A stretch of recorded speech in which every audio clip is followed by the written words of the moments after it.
China's regional policy is full of contradictions.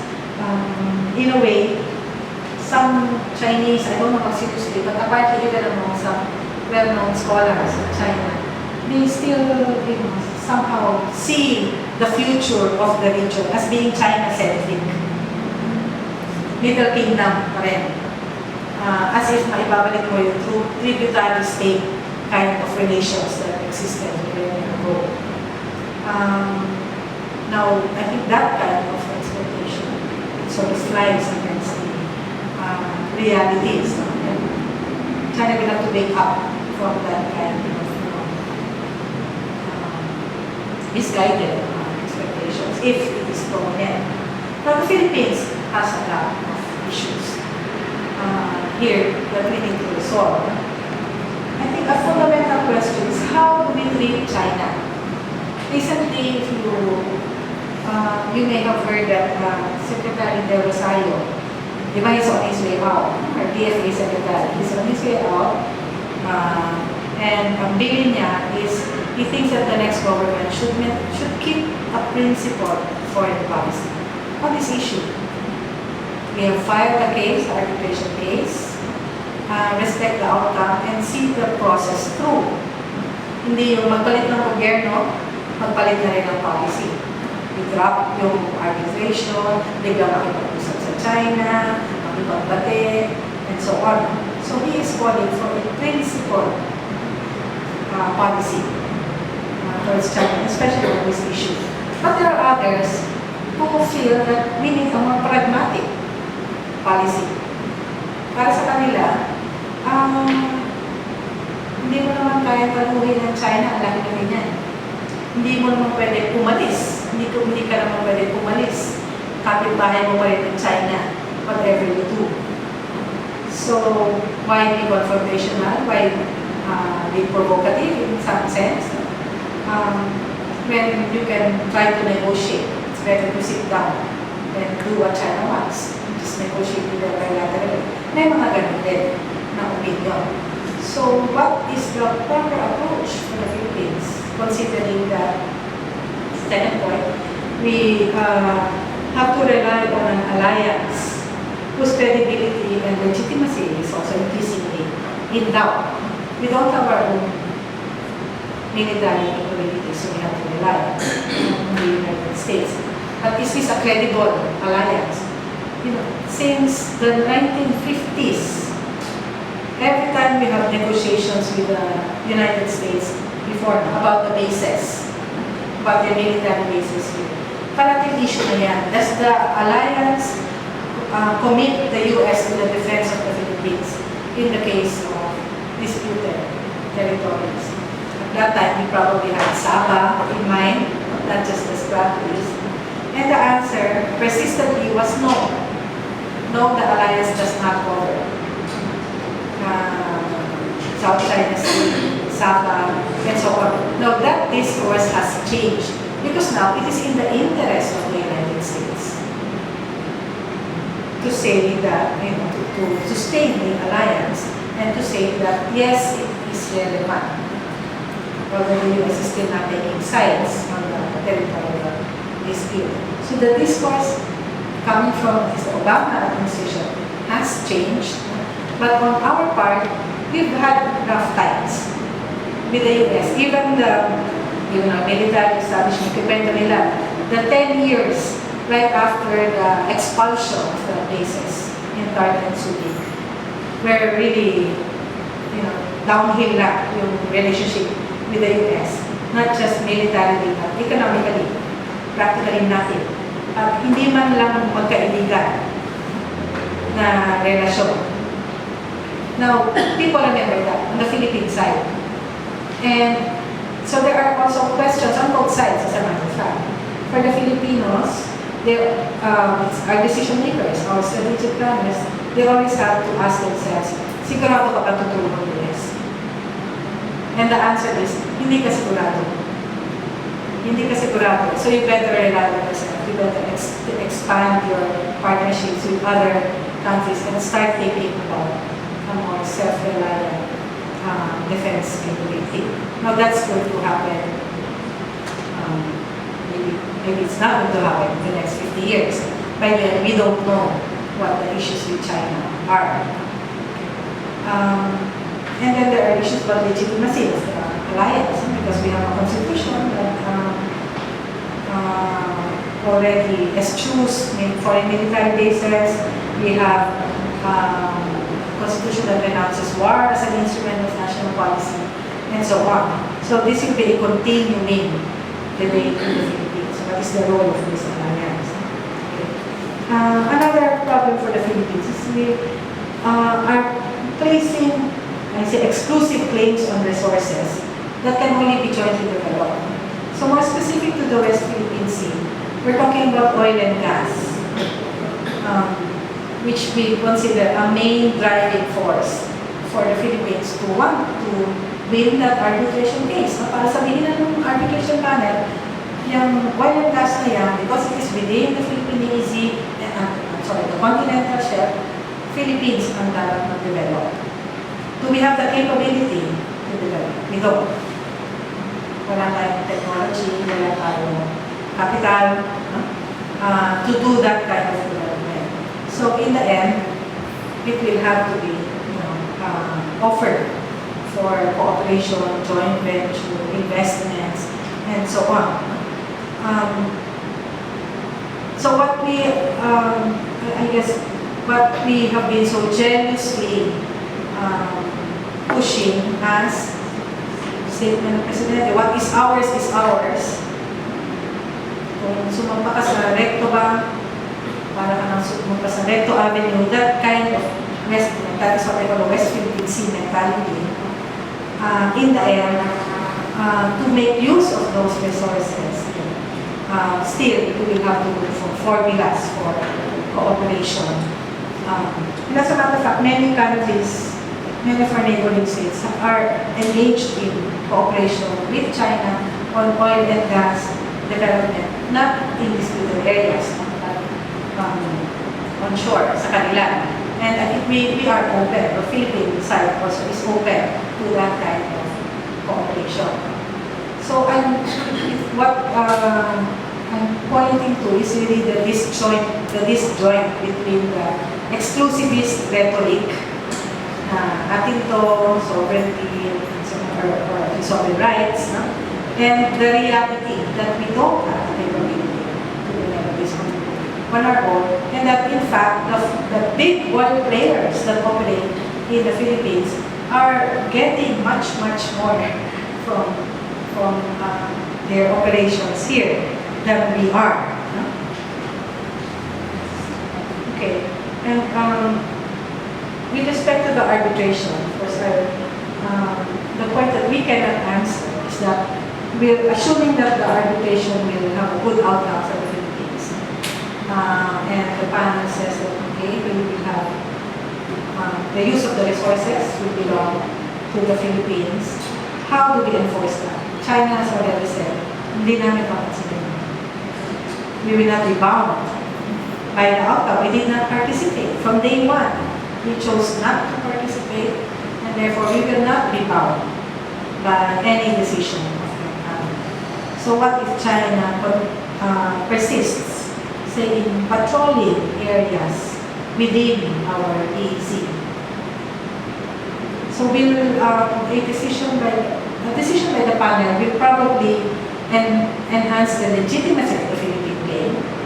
We stand on firmer ground.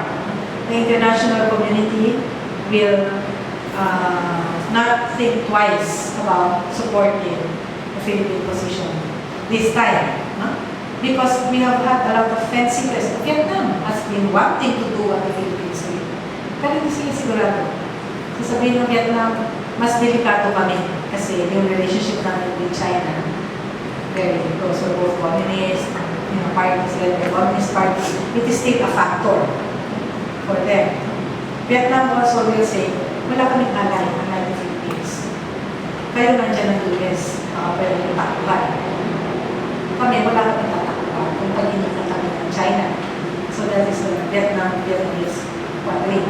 If China absolutely refuses to give any recognition to them and even tests or challenges, then it will be a problem for everyone. In other words, sayang yung ginawa ng Pilipinas, sayang yung binayad sa abogado, sayang yung mag-exhibit na naka-display dyan, yung advocacy ni Justice Carter. So that will be the consequence. Even of a legal victory, we cannot assure that we will have an easy time. Now, my own sense is China cannot afford to ignore such a ruling. So I'm hopeful na hindi sayang yung exhibit niya, hindi sayang yung forum na in-organize ng PSSC, because it will, in the end, what China also wants is respect from the international community. It may not always be obvious when you look at some of the things that are being done. But at the end of the day, if China expects to be a leader in the region, if it expects friends, if not allies, if it expects friendship from neighboring states, or if it expects these countries even to go along with it, like hindi friendship on basis, then it will have to play by rules and observe norms. Hindi pwede arguing justice for hindi pwedeng right, hindi pwedeng might is right. Dahil ako malakas, ako tama. It will have to be right is right. Dahil tama ka, ikaw malakas. And that is the entire discourse that we have engaged in. So, just to conclude, some years ago I wrote an article that entitled talking about how Philippines manages its relations with China. Ang title ko na was Waltzing with Goliath. So parang tayo mali trying to cope with this bigger power. Now it's no longer a David and Goliath story, so it's no longer David waltzing with Goliath, but two Goliaths because of how the geopolitical dimension has evolved. There's high uncertainty, high stakes, and high unpredictability as major power competition looms. But fortunately for us, the Quandaries that I pointed to will have a moderating effect on the behavior of US and China, on both of them. My call is for not to allow big powers to dominate the discourses on the South China Sea. In fact, the more you bring in the US, and the more China sees this as a problem between the two big powers, then the less hope we will have. My sense is the less hope we will have of resolving what the Philippines wants out of this, which presumably is access to the resources, greater security. Kasi kung nag-aaway yung dalawa, we are not more secure. The kind of confrontations that can happen will not make us more secure. So I don't think the big power should be allowed to dominate. And in fact, we should sustain attention on the issues pertaining to maritime rights. For options for the US, I hope this part is a little bit difficult for me because things are unfolding still. Pero nilagay ko siya sa title ko, so I need to try to say something about it. I think for the US and China, they need to find a modus vivendi based on mutual respect and self-restraint. Meaning neither US nor China will dominate the South China Sea or the countries around the South China Sea. They will have to learn how to coexist in this area. Also because these countries should not make a choice between them. It's also not in our interest. US and China can promote military-to-military cooperation in confidence building. They can also, as big powers, big power behavior is they don't like to be bound by rules. They don't want smaller states telling them what to do. But I think in this case, that is precisely what the US and China will have to do. They have to open up space for middle powers to help shape the agenda, help shape the solutions, not necessarily to the South China Sea disputes, but to the geopolitical quandaries that we are now faced with. And aside from the middle powers, multilateralism should also be emphasized. Rather than yung alliances, trying to find solution through alliances, relying on groups of states, their coalitions of the like-minded. Like-minded here, not meaning anti-China or anti-US, but like-minded, meaning in favor of the peaceful settlement of the disputes, equitable sharing of resources, in favor of big powers stepping back from the brink and controlling their own impulses. For the Philippines, maybe some things that can be suggested to design for the long, especially because we are in election mode already and looking at the next government coming year, try to manage these issues. I think that we need to design a principled overarching framework. Yung question kanina, do we stick to principle or do we be pragmatic? I think it will have to be a combination of both. It's not or, but and. So a principle overarching framework that is dynamic and flexible rather than ideological or dogmatic in light of the broader context. We can engage both China and the US, avoid provoking conflict between major powers. Sometimes our leaders, even our officials, and then media, most certainly, tendency is ipagsabong. Pinagsasabong US and China. Siguro nakakatuwa. Pag lumalamang ang US, akala natin tayo lumalamang. In the end, we all suffer for it. We should also maintain focus on finding constructive win-win outcomes for the maritime and territorial disputes for the long term, contribute more proactively to stronger and moderate consensus within ASEAN, as well as within the powers. I haven't mentioned ASEAN, but in our experience, from where we stand right now, not many people in our government believe that ASEAN still makes a difference for this issue, South China Sea. Now, that may be true. ASEAN has failed us in a sense. Hindi tayo nakahanap ng kakampi sa kanila. But it is still the right way to go. Hindi tayo nakahanap ng kakampi. We have to try harder. Hindi natin sila na-convince. We were not persuasive enough. We did not see the interest of these countries enough, maybe, which is why we failed to persuade them. So we need to keep trying and then pursue capability development in maritime security and law enforcement.